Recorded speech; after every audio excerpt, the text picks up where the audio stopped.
दोस्तों, आज मैं आपको 3 ऐसी न्यूज सुनाऊंगा और उसके बाद न्यूज के बारे में थोड़ा रिएक्ट कैसे करते हैं हम लोग वो बताऊंगा। और तो दोस्तों शुरू करते हैं। तो इससे पहले जो मैंने कहा आपको मैं 3 न्यूज दिखाऊंगा, तो पहली न्यूज ये रही। और जम्मू कश्मीर में लव जिहाद का मामला सामने आया है। बताया जा रहा है कि यहां एक महिला डेंटिस्ट की उसके बॉयफ्रेंड ने ही चाकुओं से गोदकर हत्या कर दी। तो दोस्तों, इस न्यूज में आपने जैसे देखा तो आपके मन में क्या भाव आया, क्या विचार आया आप लोगों के मन में? आपको मुझे लगता है कि अधिकतर लोगों के मन में वही विचार आया होगा जो हर कोई इंसान सोचता है कि ये गलत हो रहा है। ये अब दूसरी न्यूज देखिए। और सबसे पहले पिथौरागढ़ की, जहां गंगोली हाट के बुरसम गांव में एक साथ 3 लोगों की हत्या से दहशत का माहौल है। मरने वाली तीनों महिलाएं हैं और तीनों की गला रेतकर हत्या की गई है।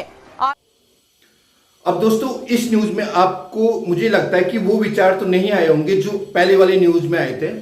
विचार तो बुरे आए होंगे कि यार इसने बहुत गलत किया, ऐसा कैसे हो सकता है। चाहे वो अच्छा इंसान हो चाहे वो बुरा इंसान हो, माँ तो सबकी होती है ना। तो अब ये न्यूज देखिए। दिल्ली में एक सगे बेटे ने अपनी 76 साल की बुजुर्ग मां को इतनी ताकत से थप्पड़ मारा कि उनके प्राण निकल गए। अब आपने इस न्यूज में देखा कि कोई इंसान कैसे कर सकता है, अपनी माँ को कैसे मार सकता है। अपनी माँ को थप्पड़ मारना, जो माँ ने बचपन से पाला पोसा इतना बड़ा किया, उस माँ को कैसे कोई मार सकता है। तो दोस्तों, अब आपको तीनों वीडियो में आपको पहले एक समानता दिखाता हूं कि इन तीनों वीडियो में एक सिमिलरिटी थी। क्या थी वो सिमिलरिटी? दोस्तों, इन तीनों वीडियो में एक सिमिलरिटी थी। ये मानवता के आधार पे देखिए कि किसी इंसान की जान गई थी।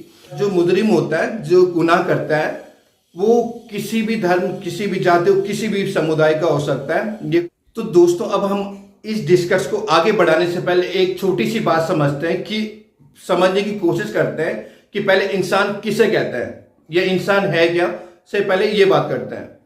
अब हम सारी परिभाषाओं को थोड़ा अलग रखें। अगर हम ये सोचें कि इंसान एक इमोशंस से बना हुआ जब बोलते हैं कि इमोशंस का एक पुतला है, क्योंकि अगर हम बात करें कि कोई भी इंसान 24 घंटे में एक जैसे मूड में नहीं रहता है।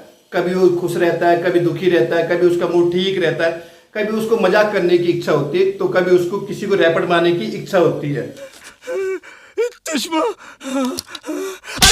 तो कई बार आपने किसी के मुंह से सुना भी होगा कि भाई मैं मजाक के मूड में नहीं हूं, निकल ले। कई बार आपने देखा होगा कि हमको इतना गुस्सा आ जाता है कि हमारे हाथ में जो चीज पड़ता है, मोबाइल रिमोट, कई शहीद हो चुके हैं, कई लोगों के साथ होता होगा। बट कुछ टाइम बाद हम बाद में सोचते हैं कि हमसे क्या गलती होगी। हम फिर मोबाइल ढूंढते हैं, उसको जोड़ने की टेप लगाते हैं, मोबाइल देखते हैं, यार क्या गलती हो गई, यार क्यों किया मैंने उस टाइम ऐसा गुस्सा। तो आदमी अगर अपनी इमोशंस को कंट्रोल करते तो वो इंसान बन जाता है। और जब वो कंट्रोल से बाहर हो जाते हैं तो वो गलत कदम भी उठा लेता है। और जो इंसान ने अपना रिमोट तोड़ा या मोबाइल तोड़ा फेंक के, तो उसने शायद अपना कंट्रोल वहीं तक किया है। और कई लोग सोचते भी कि यार मैं क्या कर रहा था, क्या गलती हो रही थी मेरे से, तो लोग वहां पे रुक जाते हैं। कहते हैं कि अपने इमोशंस को कंट्रोल रखो। तो जिस इंसान ने अपने इमोशंस को कंट्रोल रख दिया, अपने गुस्से पे कंट्रोल कर दिया, तो वो इंसान तक ही रहता है। पर जब वो आपका गुस्सा कंट्रोल से बाहर चले जाता है कई बार हमने सुना होगा कि लोग कहते हैं कि भाई वो क्या सनका हुआ है क्या, या सनकी है, नहीं, कई आपने वर्ड सुने होंगे। तो वो एक स्टेट होती है जो आदमी वहां पे पहुंच जाता है, जिसको हम कहते हैं कि भाई ये सनके हुए लोग थे जो बेटे ने अपने माँ बाप को मारा। तो कितना बड़ा वो था एक। तो अब ऐसे इंसान को हम ढूंढ नहीं सकते पूरे समाज में। अगर हम ढूंढने चले गए ऐसे इंसान को, तो शायद हम कभी उस इंसान को ढूंढ नहीं पाएंगे, क्योंकि उनको कोई आइडेंटिटी नहीं होती है और ना वो कोई प्रोफेशनल क्रिमिनल होते हैं। अब दूसरी बात आती है कि इंसान का नेचर कैसे बनता है। दो इंसान एक जैसे नहीं हो सकते इमोशंस के बेस पे। हो सकता है कि उन दोनों का एक्सपीरियंस एक जैसा रहा होगा, या उन दोनों ने एक जैसा कुछ सहा होगा अपनी लाइफ में, या हैप्पीनेस या सैडनेस। तो हो सकता है कि उनकी केमिस्ट्री कहीं मिल जाए। अब मैं बताता हूं कि अगर किसी भी इंसान का जो नेचर होता है वो कैसे बनता है। उसका नेचर बनता है उसके घर से, वो कैसे दोस्तों के साथ रहा, कैसे मोहल्ले में रहा, कैसे अपनी लाइफ का एक्सपीरियंस रहा। तो वो उसी बेस पे उसका नेचर बनता है कि वो कैसे इंसान है।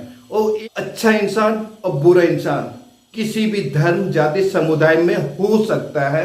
हम किसी भी पर्टिकुलरली किसी भी धर्म या किसी जाति को देख के ये नहीं बोल सकते कि इस धर्म या जाति के लोग खराब होते हैं। क्योंकि अब मैं बात करना चाहूंगा कि इसके पीछे न्यूज सुनते हैं हम, उससे हमारे ऊपर क्या फर्क पड़ता है। क्योंकि उनको इस ढंग से वो न्यूज परोसा जाता है कि जैसा लगता है कि मुझे तो लगता है कभी कभी कि उन एंकरों को जो पाकिस्तान के बॉर्डर पे भेजा जाए तो वहां पे हमारी सेना को शहीद नहीं होना पड़ेगा, क्योंकि उनके बोलने से ही हमारे दुश्मन वहां पे मर जाएंगे। तो इन न्यूज़ों को बड़ा चढ़ा के बोला जाता है और दिखाया जाता है हम लोगों को। उन न्यूज चैनल वालों को उस चीज से फुर्सत ही नहीं है कि उनको ये चीजें दिखानी है या वो चीजें दिखानी है जिससे लोगों के आपस में टकरार होंगे या दोनों आपस में कुछ विकास कर पाए। मैंने कभी कोई न्यूज चैनल ऐसे डिबेट करते हुए नहीं देखा जो एक दूसरे के साथ लड़ रहा हो कि ये योजना आई या ये योजना क्यों नहीं आई। इस योजनाओं में के ऊपर कोई डिबेट नहीं दिखाता। उनको पता है कि इनसे उनकी टीआरपी नहीं बढ़ेगी या ऐसा रीजन कि जो हमारा फोर्थ पिलर है मीडिया, उसकी रैंकिंग दिन प्रतिदिन घटती जा रही। इस सज्जन को क्या तकलीफ है भाई? तो उस वजह से हमको किसी भी धर्म या जाति या समुदाय के लोगों को अलग नजरे से नहीं देखना चाहिए। वो मानवता की नजर से देखोगे तो समाज आगे जाएगा और देश तरक्की करेगा। अगर ये हिंदू मुस्लिम सिख ईसाई के चक्कर में इंसान बनना ही भूल गए हो। जितने लोगों को आप इस वीडियो को पहुंचा सकते हो पहुंचा दीजिए। वो आपकी क्या विचार है मुझे जरूर बताना, और आप हमको, अगर आपको ये वीडियो पसंद आए तो आप हमको सपोर्ट कर सकते हैं और इस चैनल को सब्सक्राइब कर सकते हैं। तो दोस्तों आज के लिए भाई इतना ही। Thanks for watching.